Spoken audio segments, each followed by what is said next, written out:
Okay, this is part 2 of the French and British Empire versus rest of the world. So, this is where we're at. Red is the French and British Empire. Blue is the rest of the world. Yeah, okay. So, nothing really happened. Last episode was just a bunch of land exchanges. So, basically, the blue team was just able to capture all the Americas, and now they're able to send their troops to Asia. But the red team has to stop this from ever happening and hopefully capture all of Eurasia. So, first thing they do is they obviously, they set up major defenses along the Atlantic coast to prevent an invasion. And with that dealt with, they immediately try to take over Eurasia before American reinforcements can arrive. So, first off, they take the Philippines, which goes successfully, followed by a push into Southeast Asia. Indian forces push into Myanmar, Laos, and Vietnam, and they manage to cut it off from China. Meanwhile, forces from Indonesia push in from the south. From Malaysia, they reach the border with Myanmar and push up into the peninsula. They near Bangkok. Meanwhile, they near Bangkok and manage to cut off Myanmar. From there, the country surrenders. In Thailand, they take it over. Laos and Cambodia fall after that, followed by Vietnam. And with that, Southeast Asia fell, leaving only East and North Asia. A European army then pushes into Russia. They, Finnish forces push up north. They take this peninsula.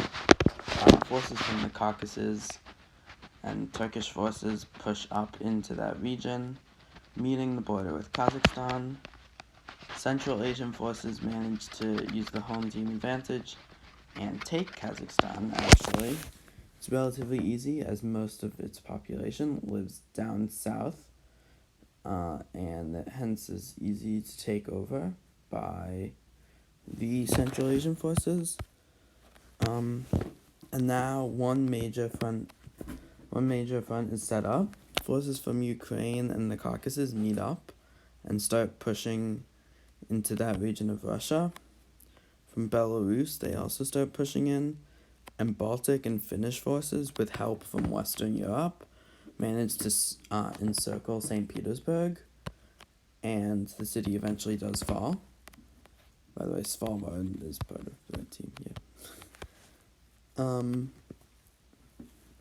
With that, we have forces from Central Asia pushing up into Siberia, and a bunch of Russian cities like just north of Kazakhstan, and Russia is defending its heartland, so they fall easily. Meanwhile, a force finally cuts Russia's European part off, leaving Moscow cut off, and eventually the city does fall. And with it, Russia surrenders. The red team's given much of Russia. However, a newest republic is established in Siberia. So that's about it for the red team advances. Before the blue team is able to supply the Americas. So with that, they take advantage. In fact, Indian and Central Asian forces push into Mongolia and Tibet, and that's because it's rather undefended, and those are rebellious regions, and Inner Mongolia. So, but besides that, there's not really much more advances that are done. The red team is The red team's so close to taking over Eurasia. However, the blue team, because this would take way too long, I'm just realizing, because then the blue team would be able to push them all the way back, and they'd take over all of Eurasia. The blue team actually sues for peace, as they realized that the East Asia would fall.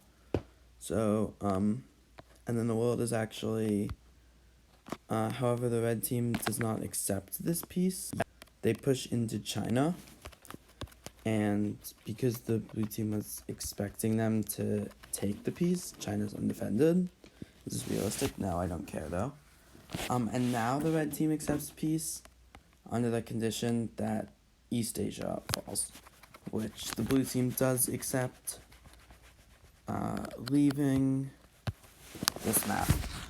Yeah, that was kind of underwhelming. Okay, that was bad.